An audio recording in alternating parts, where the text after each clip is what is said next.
Bueno, Rochi, ¿con Ok. quién seguimos? Seguimos con Martica, con encuentro con la comunidad educativa.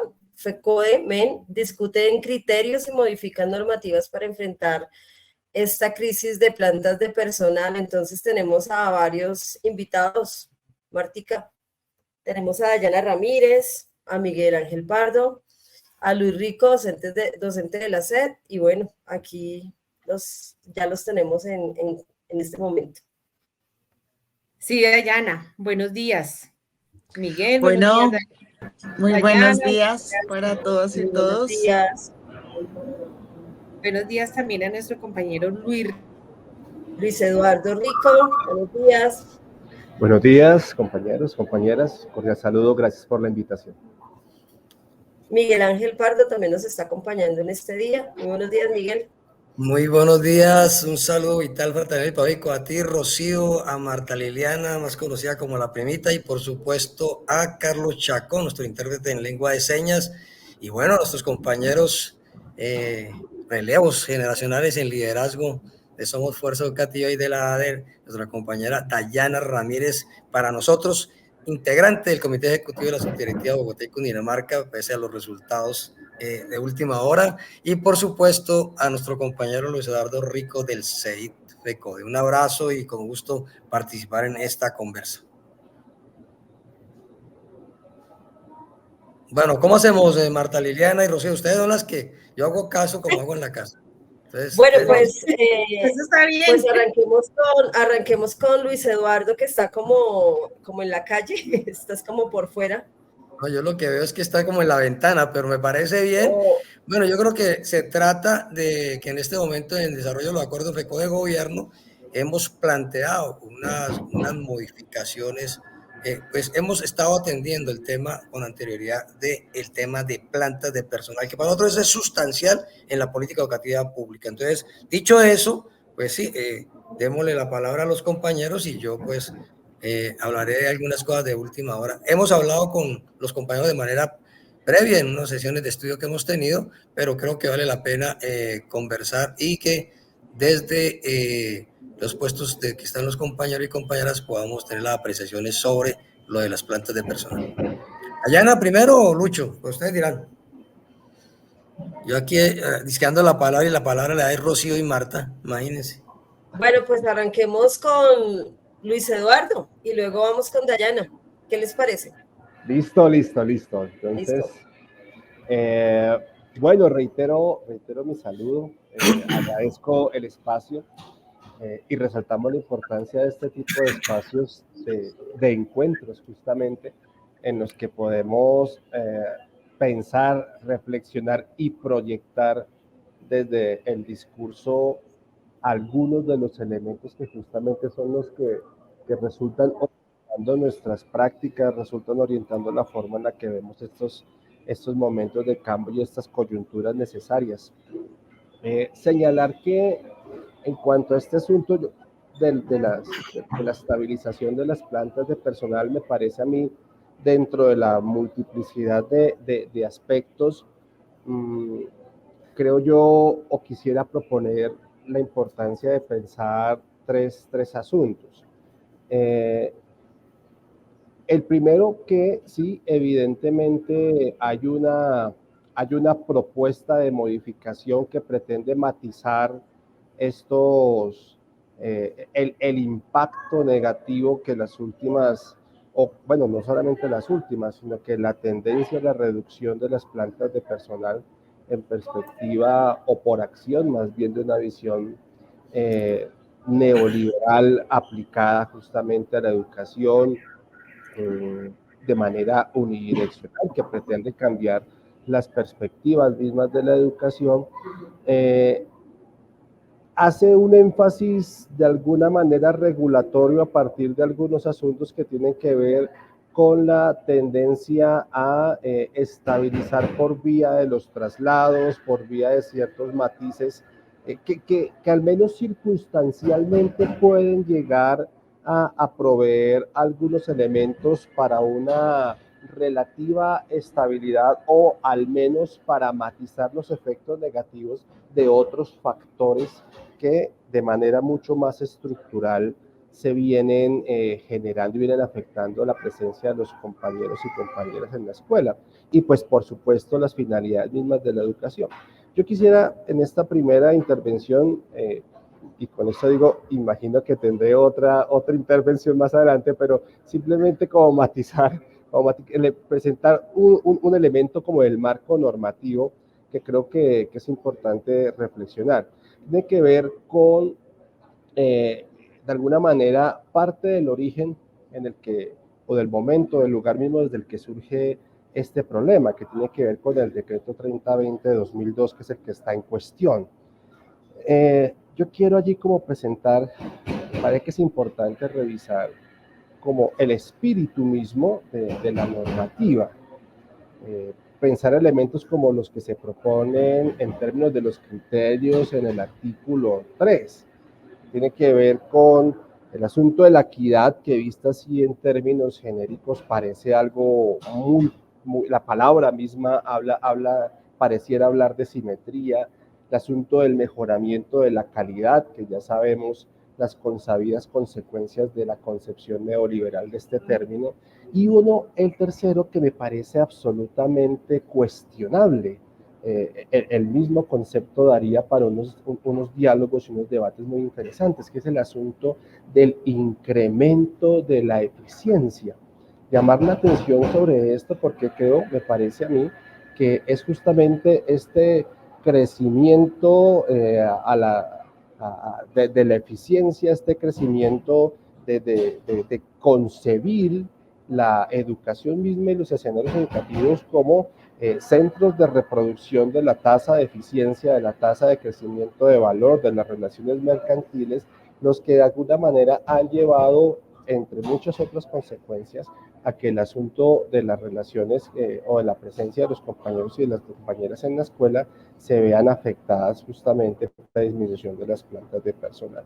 A partir de ello, creo que sería importante o interesante cuestionarnos cómo sería un cambio de visión a partir de otros criterios, por ejemplo, como el de la justicia, el de la dignidad de la educación, la cualidad de la educación, y cambiar este incremento de la eficiencia por finalidades culturales de la educación.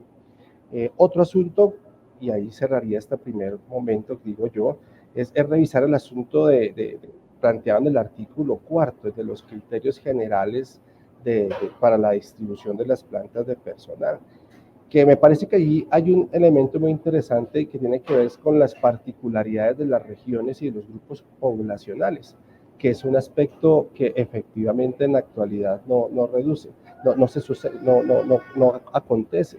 ¿Qué sucedería, preguntémonos, qué sucedería si en verdad la distribución de las plantas de personal estuvieran relacionadas directamente con las necesidades pedagógicas, con las necesidades educativas y con las necesidades culturales de los contextos? Yo creo que allí está parte del criterio supremo para organizar y visionar este asunto de las plantas de personal. Pero allí otro asunto que sería interesante introducir, que es la presencia del docente como agente activo dentro de las fines y de las finalidades de la educación. Dejar de concebir al docente como un objeto, una cosa dentro de esas relaciones, sino como parte activa, sujeto vivo que da forma y conforma justamente el sentido mismo de la educación, por lo cual hay que garantizar su presencia. Gracias, Luis Eduardo. Vamos a darle la palabra entonces a Dayana Ramírez también, y ahorita seguimos contigo en el otro momentico, ¿vale? Dayana. Bueno, muy buenos días para todas, para todos, para todos. Nuevamente reitero mi agradecimiento poder estar en este espacio, un espacio que hemos consolidado desde la hermandad y desde este ejercicio hermoso que venimos haciendo de reflexión sobre la educación pública y la importancia de ella con nuestro equipo de renovación magisterial. Un equipo, pues obviamente que junto con Somos Fuerza Educativa, pues ha logrado avanzar en estos debates, ¿no? Y son debates muy interesantes y aprovecho para saludar a Lucho y a Miguel. Y es porque, o sea, Luchito hablaba de algo y es una palabra que todo el tiempo nos están hoy en día refregando, que es la palabra eficiencia. ¿sí? La eficiencia hoy en día es el centro de absolutamente todos los elementos, los proyectos, las leyes, las normas, todo lo que quiere regular el, el, eh, la educación y todos los servicios y los derechos fundamentales quieren ser regulados a través de la palabra eficiencia. Y entonces, cuando nosotros damos el debate sobre, bueno, ¿por qué? ¿Cómo logramos estabilizar esas plantas de personal? ¿Cómo lograr dar ese debate y cuáles son los argumentos que tenemos? Yo voy a retomarlo desde ese contexto social, ¿cierto? De qué pasa en lo social. O sea, tenemos que analizar qué es lo que está sucediendo en este momento de la historia que implica que las escuelas tengan una modificación de parámetros. Y uno de los elementos tiene que ver con que efectivamente nuestro país y en el mundo en general se está sufriendo o se está viviendo una disminución de la natalidad. ¿Cierto? Una disminución de la natalidad que es importante tenerla en cuenta porque eso también hace que exista una disminución en la población a futuro. Pero además de eso, hoy en día comprendemos la movilidad social de manera distinta. Hoy los padres de familia consideran que tener mejor posición a nivel social está asociado directamente con el hecho de poder llevar a sus hijos a la educación privada. ¿Cierto? Entonces, como yo tengo mayor capacidad adquisitiva, llevo a mis hijos a educación privada y eso me da movilidad a nivel social y me da como más reconocimiento. No importa el tipo de educación que le estén brindando a su hijo, no importa nada de eso, sino lo importante es que usted está pagando para generar eso, ¿no? O sea, hace parte, digamos, de ese ejercicio que tenemos a nivel a nivel del sistema, ¿no? Como nos ha inculcado el sistema todo el proceso de formación. Tenemos otro elemento que está asociado hacia la movilidad, pero en términos de recuperación y de cambio en lo que ha sucedido, ¿no? En este momento, por ejemplo, tenemos que gracias a la recuperación y a la renovación perdón, a la recuperación de las tierras, muchas personas han regresado nuevamente a sus territorios, nuevamente están volviendo a sus territorios y eso hace que los cascos urbanos pues pierdan mucha de la población que tenían anteriormente. Y además, yo le sumaría un elemento muy importante que tiene que ver a esas necesidades socioemocionales, ¿sí? Hoy en día un joven requiere unos elementos y unos procesos de organización dentro de la escuela, dentro del aula, muy diferentes a las que se requerían antes. Antes la educación era mucho más, digamos, masificada, ¿cierto? Con la implementación de unos modelos mucho más tradicionales, pero en este momento los mismos jóvenes requieren de una educación que se centra en otro tipo de necesidades, se centra en esas necesidades socioemocionales que están vinculadas inclusive a todo lo que tiene que ver con la implementación de tecnologías de la información y las comunicaciones, pero también a ese proceso de socialización de los jóvenes que hoy es distinto, pero también a esas formas de aprendizaje que se basan en lo simbólico, pero también en una necesidad de ser un poco más personalizada y requerir de unos salones y demás que sean menos amplios y digamos que sean como más centrados en lo que realmente se requiere. Pero además, hoy en día sabemos que los jóvenes exigen que se entienda el para qué y el por qué de los aprendizajes. Y en ese sentido tienen que responder a unas necesidades del contexto en el que se encuentran, ¿cierto? Entonces deben ser contextualizadas.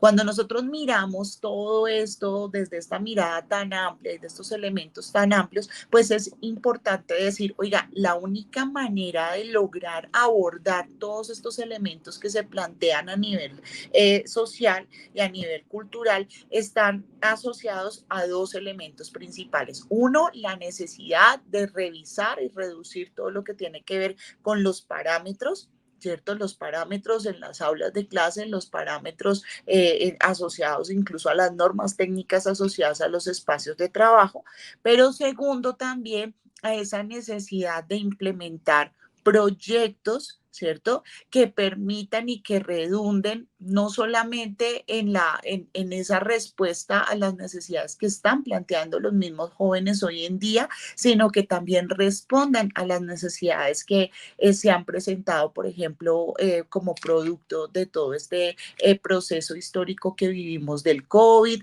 ¿cierto? Que nos generó un retraso a nivel de lectura, a nivel de matemática, a nivel de escritura, y cómo volvemos a retomar esos elementos. Yo creo que ese sería, dice Luchito, esa sería mi reflexión inicial a partir de estos elementos socioculturales para tenerlos como en cuenta en el debate, en la discusión que venimos dando.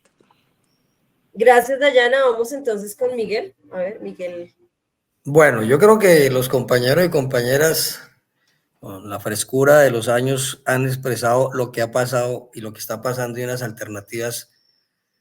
Y creo que el primer asunto que hay que señalar es que es la diferencia, como establece y plantea Lucho, entre la política educativa pública neoliberal y la propuesta que impulsa la federación, el movimiento pedagógico.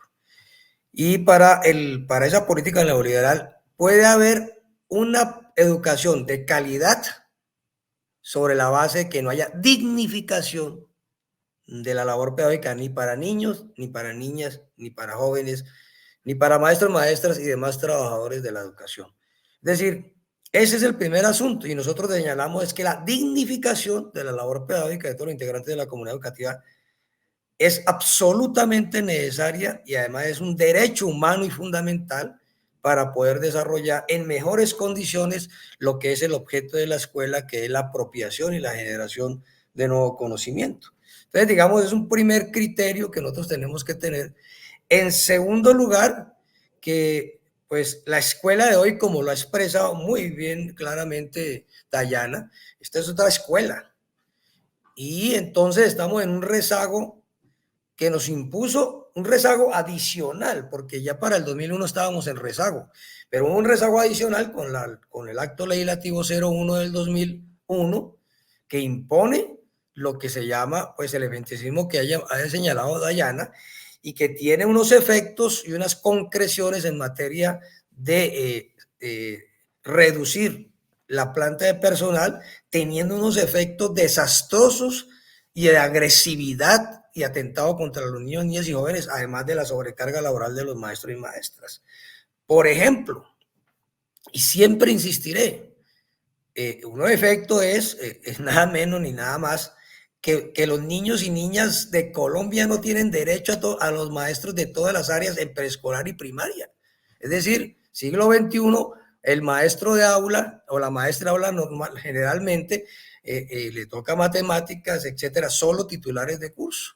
Y en ese sentido, se impone por un problema fiscal que no haya derecho a 3 grados de preescolar y que en preescolar y primaria no haya derechos a los maestros de educación física, artística, tecnología, segunda lengua, etcétera. Y eso implica que los proyectos de vida de la muchachada pues se empiecen se entraben, porque usted cómo hace, no porque las maestras no sean muy preparadas, las de primaria, al contrario, me quito el sombrero, siempre me quitaré el sombrero. El tema es que tenemos entonces un rezago en la cual se pierden 8 años del desarrollo cerebral, ¿sí? Más importante, 3 que deberían estar en preescolar y 5 en primaria, en la cual no se fortalecen sus cualidades en lo que le interesa y le inclina y lo que configura lo que va a ser su proyecto de vida de los niños y niñas. Entonces, mire el efecto. Un maestro titular de clase, solo un maestro, el titular de clase preescolar y primaria, que adicionalmente implica que el maestro de primaria y preescolar no tenga un momento de respiro, o sea, un tiempo aunque sea de no clase para cambiar de función. Es decir, una cosa casi propia de la esclavitud. Y entonces uno no puede plantearse un asunto de esta naturaleza. Entonces, estábamos ya rezagados en el 2001 y con esta imposición nos habremos regresado. Entonces, yo siempre insistiré, ¿cómo exigen que estemos buenos en matemáticas si hace muchos años, más de 40 años, se dijo que hay una relación entre la educación musical y la aptitud matemática? Pero entonces vamos a enfocar eso en matemática y no en educación artística. Entonces, la escuela es diferente y entonces el asumir el tema de plantas hoy para esa escuela diferente, parto, pues no lo voy a desarrollar, uno de los contextos que ha planteado Dayana. Aquí tenemos unos contextos demográficos, tenemos unos contextos de orden público, por decirlo más decentemente, pero de violencia. Los contextos rurales son absolutamente diferentes, incluso rurales más dispersos. Yo no hablo de la Colombia profunda porque me parece que es un eufemismo para ocultar la Colombia abandonada, ¿sí? Ahora yo veo hasta incluso a nuestros parlamentarios del pacto hablando de Colombia profunda. Eso suena hermosísimo, ¿no? No, eso es maquillar lo que ha sido el abandono a más de la mitad del territorio patrio. Y entonces son contextos, las normas técnicas de construcción, ¿sí? Y todo esto que era lo normal, ahora usted tendrá que tener los contextos como el advenimiento y el reto para enfrentar la inteligencia artificial en materia educativa. Es decir, el tema de plantas es un tema de plantas que tiene que enfrentar la escuela. Y por lo menos hay, además de los contextos, algunas cosas recientes. Un confinamiento que tuvo unos estragos en los aprendizajes. 1.5 en rezagos de aprendizaje, dice la UNESCO para América Latina y el Caribe. Y entonces entramos a la escuela como si no hubiera pasado nada, sin reforzar plantas de personal. Al contrario, que sobran maestros. Tenemos 400.000 chicos en deserción del 2022 al 2023. Eso es una cosa. Y nos dicen que sobran maestros, pero por lo menos desde hace un año y medio los datos eran de que los chicos en edad escolar, por fuera de la escuela, entre preescolar y media, es de 2.100.000. Sin contar Dayana y Lucho y los demás compañeros, los de preescolar de 3 años y 4 años, porque no están allí contados, y sin contar la población de inclusión de niños, niñas y jóvenes que debería estar bajo la educación formal y de adultos, por supuesto. Entonces, digamos, es otra escuela y entonces uno se ve en las reuniones en ministerio más o menos con que estos criterios es como si uno hablara de un mundo paralelo, ¿no? Y allá un mundo de Narnia, ¿cómo es que se llama eso? En la cual le dicen, mire, no, pero es que aquí el maestro coincide con aquello. Es decir, este pedacito de 1.36, la pierna del maestro, la podemos trasladar numéricamente a la zona rural. Y entonces cuadran las cuentas. Pues sí, así sí cuadran las cuentas. Pero ahí hay otro elemento que me parece clave, es resaltar dentro de esos criterios el criterio de idoneidad. Que no es criterio, es principio, quiere ser Tolucho. Es decir, uno no lo pueden decir que para que cuadre el 1.36, entonces el profesor de sociales, pues coge unas horas de matemáticas. Hágame el favor, la irresponsabilidad adicionalmente, si a mí de historia me ponen a enseñar matemáticas. Entonces, digamos, pero es un atentado pues contra la idoneidad, y creo que esos son asuntos y variables que hay que tener en cuenta. Dejo ahí porque entonces lo que implica es una propuesta de nueva organización de plantas que priorice como criterio los criterios pedagógicos y los criterios de dignificación. Y en el segundo momento, si es que lo tenemos, porque ya veo que Marta Liliana prendió la pantalla, entonces es qué tareas estamos haciendo en este momento frente a la texto del 1850, texto de reforma del 3020 y otra del 1421 y otros asuntos que quisiera, si tuviéramos algún minuto después para poder dar la segunda ronda. Bueno, pues sí, estamos como cortos de tiempo, entonces agradecemos a Dayana Ramírez, a Luis Rico y a Miguel Ángel Pardo por acompañarnos en este espacio de encuentros con la comunidad. Pues ya tenemos que pasar a otro espacio, pero sí vamos a darle relevancia un poquito más a este tema en otro espacio.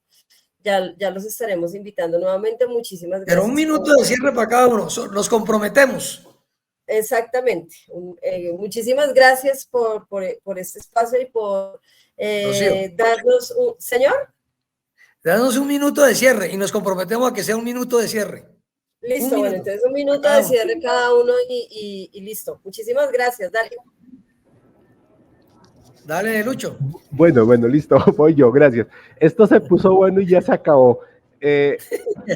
Pero fíjense, esto creo yo, al menos como mínimo, qué bonito sería, nos invitaría a organizar un foro para poder organizar sobre esto y reflexionar ampliamente sobre esas cosas.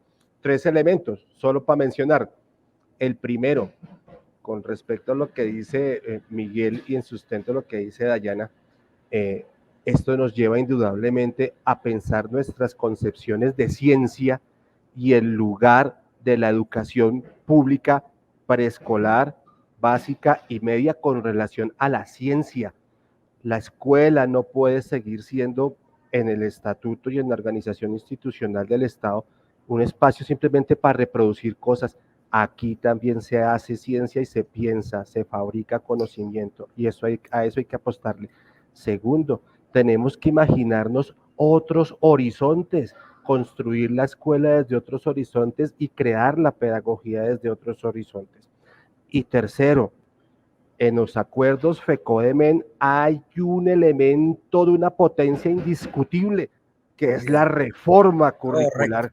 Hay que apostarle a eso, compañeros, porque allí está un escenario para una transformación no de mediano ni corto plazo, sino de largo aliento y con propuesta de país. Serían esos los elementos. Gracias. Dayana. Bueno, va a tratar de ser lo más rápida en esto, pero le quiero decirle, ser sindicalistas y ser maestros nos deja mejor dicho, un compromiso inmenso, porque no estamos solamente hablando de la defensa de la educación pública desde el presupuesto y demás, sino desde todas las reflexiones pedagógicas que debemos hacer de manera permanente. La reflexión pedagógica debe hacer parte de nuestro discurso sindical, debe estar interiorizado en nuestro ejercicio sindical, pero además de eso nos tiene que llevar a transformaciones profundas en la política pública, como ya lo dijo mi compañero Lucho, en todo lo relacionado con la reforma curricular, ¿cierto? Y también en esa defensa de la reforma al sistema general de participaciones. Bueno, varias cosas. Primero, próximo 21 de marzo, nuevamente nos encontramos a discutir el texto de reforma al 1850. 10 de abril, el texto de reforma al 3020 y también una circular que nos permita estabilizar las plantas mientras se discuten los decretos, o si no, pues no va a haber forma de detener estas arbitrariedades que están ocurriendo en todo el territorio nacional. Tercer asunto, hemos exigido un listado al gobierno para que nos entregue cómo está el concurso, cómo destrabar el concurso. En segundo lugar, cómo están las listas de elegibles superables en todo el país, superadas, y por supuesto la exigencia de que todas las entidades territoriales tengan las listas de retén social para priorizar a los maestros y maestras provisionales, y pues entra también en discusión el decreto 1421. Entonces creo que ahí están las tareas, porque estamos cómo volver esta discusión de política educativa en modificación de normas. Ahí ese es el reto de siempre. Tan tan. Sí, Miguel, Dayana, Luis y Rochi, bueno, muy importante resaltar porque estamos hablando entonces de los programas curriculares y también estamos incluyendo lo que hoy día se debe denominar la didáctica, que es el cómo, el para qué, ¿cierto? Y contextualizado en lo que estamos nosotros viviendo, y estaban hablando de un tema muy importante que son los perfiles que deben de tener los docentes en primaria, por ejemplo, en el caso de ciencias, que se manejan temas tan complejos, ¿cierto? En donde debe estar una persona profesional en este sentido. Bueno, damos muchas gracias, quería saludarlos desde acá, muy importante tema, muy relevante para toda la comunidad educativa, no solamente para nosotros los docentes, porque a veces pensamos que es para nosotros. No, esto también es para los docentes, estudiantes, para toda la comunidad educativa.